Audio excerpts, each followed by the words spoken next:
Journal. I've got Asheebo Rojas right there. Cameras concentrated on him. We happen to be sat down at 79 West in Pittsburgh. The two of us had gone out this morning, covered something. We'll talk about that in a second. But there's a rundown of what we're going to be talking about today. You got the Unified Sports Day at C4. We're going to start off at that. We're going to talk on the update on the Northwood football coach search. Got a little bit of information, not too much on that. Then Asheebo's going to talk about last week's scores and results. You're still doing power rankings, right? Yes. All right. Power rankings, athlete of the week, and then just talk about all spring sports. I'll tell you right now, we have no idea where we're going to be over the next 7 days. So just want to let everybody know that. And let me just hide that. And actually, let me just come back to something for a second. I need to fix. There we go. All right. It's going to be mostly concentrated. We went out to Seaford this morning for the Unified Sports Day. What was that all about? Yeah, so we had all the special needs departments from all the Chatham County schools come out and get together for a nice event. They had the Golden Knights parachute in on the middle of the field, but due to the weather, there was some rainy weather there going on. They had to move all the events inside the gym. So in the gym, the kids did running events. 50-meter runs, 100-meter runs, just going out there, being celebrated, being recognized. The coaches and teachers were giving them high fives. They were cheering each other on. So it was just a great community event for all the students with disabilities in the county. Yeah, and the neat thing, too, is they had one where they had a wheelchair race. And it was helped along, but the wheelchair girl she booked it by herself. Yeah. So it was neat to see people with different levels of ability and disability just going at it. They had students from Northwood, C4. It was all the high schools, elementary and middle schools. Right, and the sheriff was out there because the color guard was out there to present the flags, and they were supposed to have eight parachutists, and they only ended up with one. And I was telling Asheebo, unfortunately, they had to move everything inside because they were going to have a walk around the entire track with all the participating students, athletes, and that didn't get to happen. But it turned out they had a lot of people in there, moved everything inside. Anything else on and that story? You got that coming out next week, right? Yeah, just summarizing the event and getting some words from some people that were there. We'll be out next week. Yeah, Coach Amy was real proud of what they were doing. A lot of the folks that participated enjoyed doing that. The other thing we're going to go into before we turn this over entirely to Asheebo is apparently Northwood is looking for a new football coach, and the information that we have right now that we can share is that that's probably going to happen in the next couple of weeks. You and I briefly touched on it. It looks like there will be spring practice. I do know for a fact that a couple of the assistant coaches are staying with the team right now and working them so that they're ready for spring practice. The team did well last year. Gus is back at least for one semester. Yeah. Coach Mitch is gone. He's going with Brunswick. South.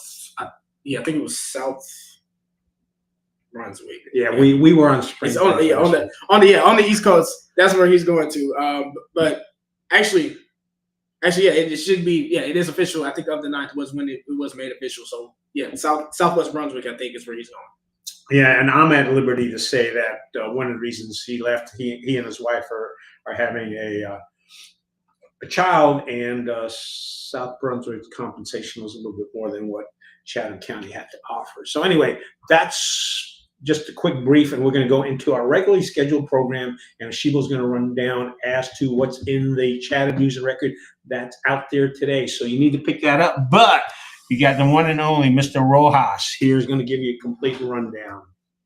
Yeah, so just recapping last week's baseball, softball, any scores we had during spring break. I know a lot of our teams either didn't compete or only competed just a little bit during the week. But starting with baseball, we had Jordan Matthews in the Zookeepers Classic in Asheboro with some of the Randolph County schools.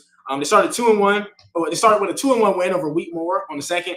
And in that one, Ian McMillan, he threw 10 strikeouts and just allowed one earned run. But the defensive mistakes caught up to him in the second and third games of the Classic, and they lost 15-5 to URE Charter on April 3rd, and then 13-1 to Asheboro on Friday.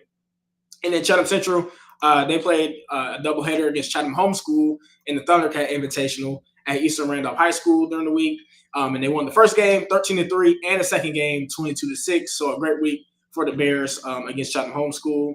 And then on Friday, we had Seaforth beating Northmore 3-2. Chatham Charter lost to East Wake Academy Thursday 8-4. And yeah, as of Sunday, our standings in the Mid-Carolina Conference, we still have Seaforth at the top spot, Northwood at the 2 spot, Chatham Central at 3, and Jordan Matthews is down to 6 in the Mid-Carolina 1A 2A conference standings as of Sunday. And in Central Tar Heel 1A, of course, Chatham Charter is still the number 1 team in that conference. And then my baseball power rankings from April 1st, the week of April 1st, we have Seaforth at number 1, Chatham Charter at number 2, Chatham Central at number 3, Northwood at 4, and Jordan Matthews at 5. So a little bit of changes from spots 1 to 3. Let me know what you guys think in the comments. We see this on Twitter, YouTube, Facebook. Let us know what you think of the baseball power rankings.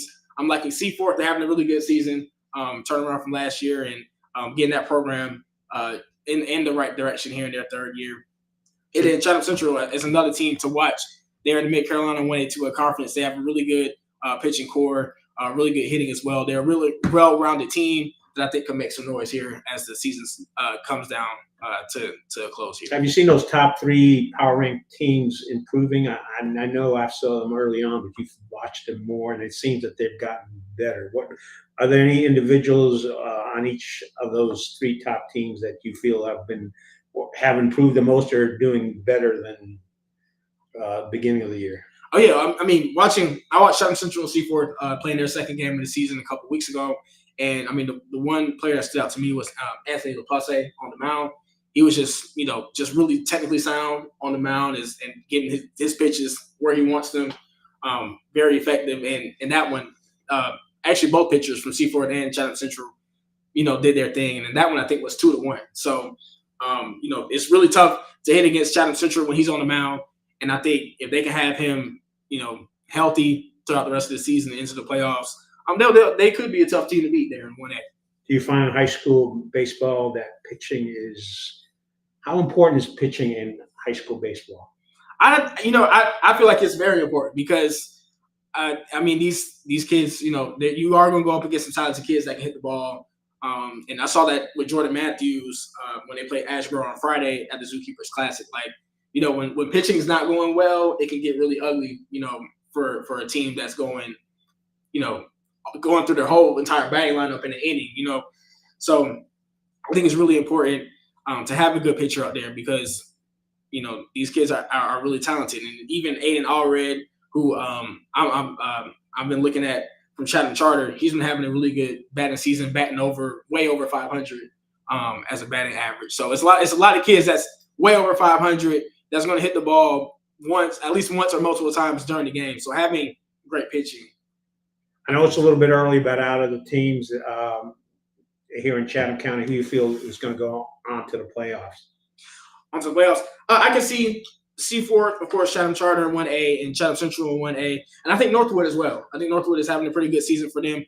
They're, second in the conference, 6-3 in the conference, and they played some tough teams out of conference early on. That kind of contributed to their 6 losses on the year.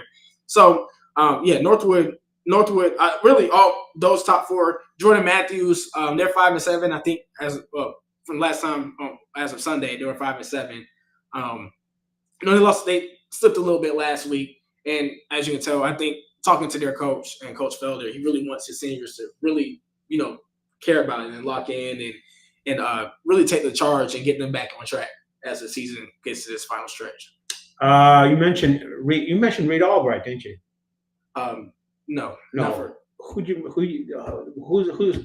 mentioned Albright as a good pitcher. Anthony. Oh, Anthony. Yeah, okay. from Okay. Chatham Central. Yeah. Yeah, because I was like, wait, Reed also plays. No. My mistake.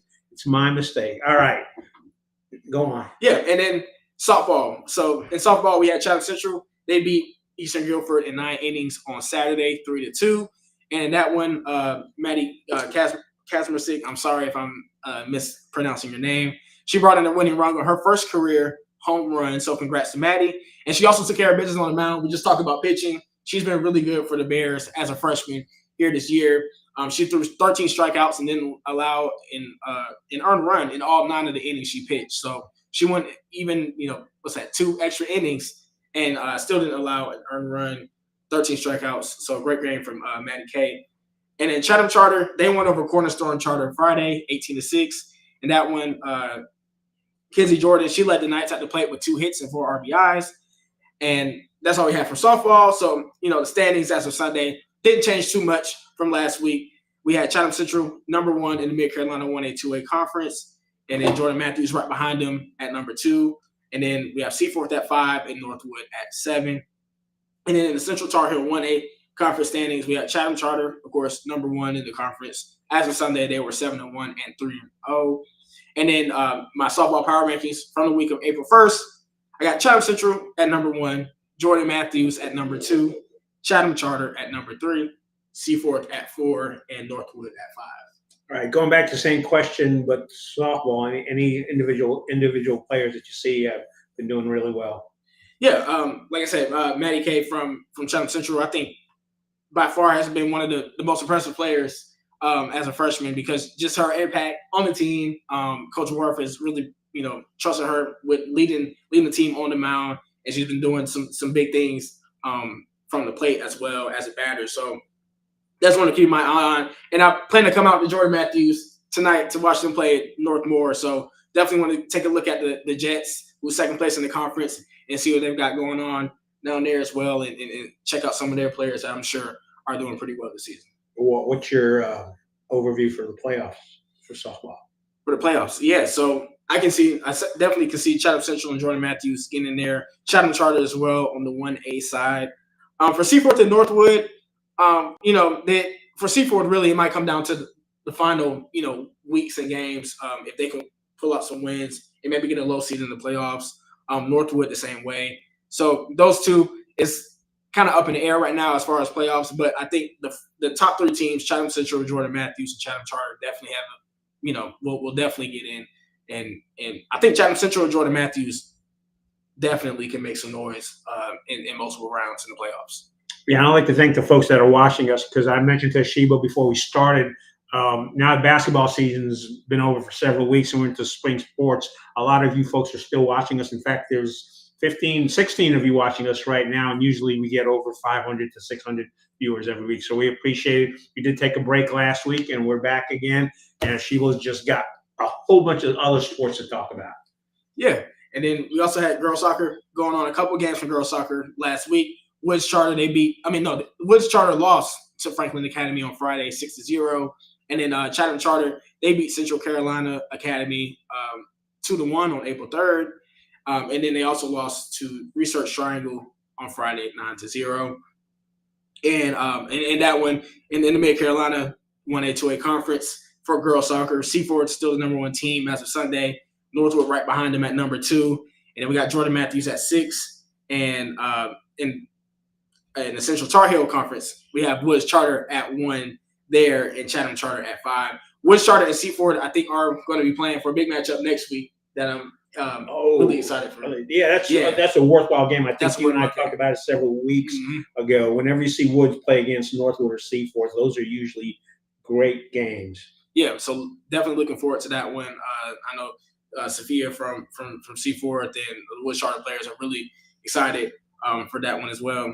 And then track and field, we had the Cary AC Moonlight Miles and Sunset Spritz on Friday. And that one we had Will Quickie from Seaford winning the boys 800-meter run, and Anna Peeler from Woods Charter winning the girls 800-meter run from last week's track and field meets. So yeah, no, that's just a roundup from all the sports we had. Not as many sports last week once again, because the Chatham County schools were in spring break. So yeah, that's what we had last week. Right. I think there might have been a lacrosse game yesterday. But look, folks, we're going to catch up on this stuff again. It was the spring break. I had to go out of town. Asheebo had things to do, so we were all taking care of things. Anything else we need to touch on?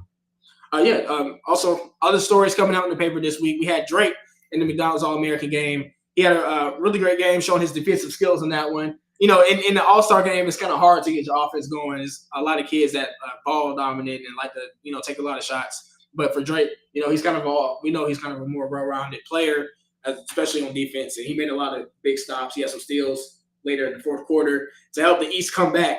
They came back down 17 and won the game at the end. So, yeah, I noticed that among some of the college sports writers too, that they noticed the same things you noticed about Drake, the fact that he's a good defensive player, and he did hustle and get some steals there towards the end. So that was nice to see. Yeah. But you also mentioned another former Chatham County player, Jaron Stevenson. Oh yeah, Jaron played in his first Final Four over the weekend. Didn't play as much in the game against UConn, but last week we did a story on him about his game in Clemson. And kind of that whole breakout weekend playing against North Carolina. So congrats to Jaron on a great season and a great run with Alabama there, his first year with the Crimson Tide. And I'm sure, next year he's going to step into a bigger role under Nate Oates' team. And, he's really talented as well. Defensively, down low, he's a block machine. And then on the offensive end, he can knock down the corner three. He can also make his own shot. So, hey, he'll be – to me, a very valuable player for Alabama next year, and will probably have a bigger role. We'll hear a lot more about him during the regular season as well. Yeah, Asheebo and I also touched on this before we started, was the fact that a lot of folks were annoyed by the fact that people kept on referring to him on the broadcast as from Chapel Hill. Oh, yeah. Look, folks who lived in this county know enough that you've got Chapel Hill zip codes in here, Apex zip codes in here, Sanford zip codes in here. And, hey, you might be in Chatham County, but that's the zip code is. And it's just nice to see someone who's from this area doing well and making it to the Final Four. That was nice to see. And they actually had a nice story about him on CBS, and his mom and dad and his brother and the whole family. So, so you're going to be reporting more on Jaron as well next year. Oh, yeah, for sure. Because like I said, I'm sure he's going to have a bigger role and do a lot more things there in the regular season. As they try to get back to the Final Four. And then we also had a check-in with college athletes here in Chatham County from, the baseball, softball teams that have Chatham County athletes on them. So we got Haley Edmondson from Wake Tech on there, update on Sam Murchison from Jordan Matthews, and he's at UNC Greensboro. Noah Carter as well with High Point Baseball from Chatham Charter, and Trevor Golden at Guilford Tech from Chatham Charter, and Jaylee Williams from Chatham Central at Appalachian State. So some of our baseball, softball athletes, just an update on what they're doing this year. Some of them seeing a lot of time, some of them not seeing much time, but still having an impact on their teams. So if you just want to give that a read, just to see how they're doing. And then we also had Callie O'Neal, once again getting another opportunity to compete with the U.S. Women's Youth National Team. So she just got called up to compete with the team in the UEFA Friendship Tournament in Riva, Turkey. So this would be the women's youth national team's first international competition since holding the domestic training camps from September to February. And Callie was part of the one early this year that we did the story on. So she's continuously getting called back up to the national team. And hopefully this could mean she can compete in the World Cup, I think, with the youth national team that they're doing with FIFA later this year. Now, when she got to go to Turkey? Say that again? I said, when does she have to go to Turkey? Oh, yeah, so she actually left on April 7th. They started on April 7th, so they actually have been competing this week. Okay, so she's been out of the country then for a while. Yeah. So, yeah. That was 3 days. Well, congratulations. That's great. Yep. You're going to have to do a full-blown story on her. Oh, yeah. Yeah, so – yeah, I'm going to have to keep up with her and see how she's doing, because she's going to be playing as a defender as well, which she's been called back to multiple times with the national team. And like I said, if she keeps getting called back, she'll be eligible to play with in the FIFA U17 Women's World Cup, which will be in the Dominican Republic from October 16th to November 3rd. So, yeah. And then also we got that's about it. Oh, also, we have a golf tournament coming to Chatham County. The Central Carolina Community College Foundation is hosting its 11th annual Chatham County Golf Classic on May 15th here at the Chapel Ridge Golf Course in Pittsboro. So we have a little short story on that, just informing the people with the registration links, where to go to sign up. It's a charitable organization, so the money they get from that will go to scholarships and grants at the university. So there'll be a great event in a month that they'll be hosting here. Have we heard anything on lacrosse? On lacrosse, I have not checked. I haven't checked on lacrosse this week. I know they didn't. I don't think they played last week because it's spring break. Right. Okay. But yeah. Yeah, we're going to have a lot more, and we're just trying to catch up and give you a heads up as to what's coming up. Yeah, we do need to talk about the most important thing now: athlete of the week. Oh yeah, athlete of the week. So yeah, athlete of the week this week is Brady Phillips from Chatham Central Baseball. He had a great week in the games. In the Bears, 2 wins over Chatham Homeschool, like we talked about earlier. And in those, he had efficient showings at the plate. He went 2 for 4 with 3 RBIs in the first game, and in the second game, he went 3 for 3 at the plate with 1 RBI.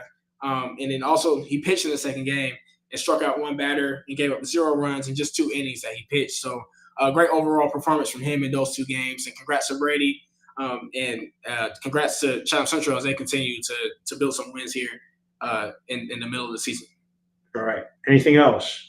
No, I think that's everything we had in the paper this week, including stories and athlete of the week. Once again, next week we'll have a lot more things to talk about as all the teams come back and get into their full schedule of games.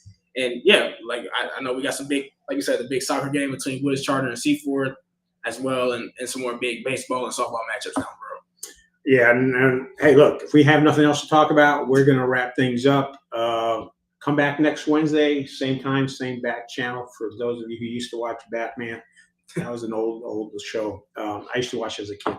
All right, so we'll be back next week. Thanks for watching. Again, pick up the paper, read all the stuff that you heard here or she will talk about. It's in the paper. It's in print. If you've got a kid or a friend whose name was mentioned, cut it out and put it on your refrigerator door. All right, folks, thank you very much for watching, and we'll see you next Wednesday.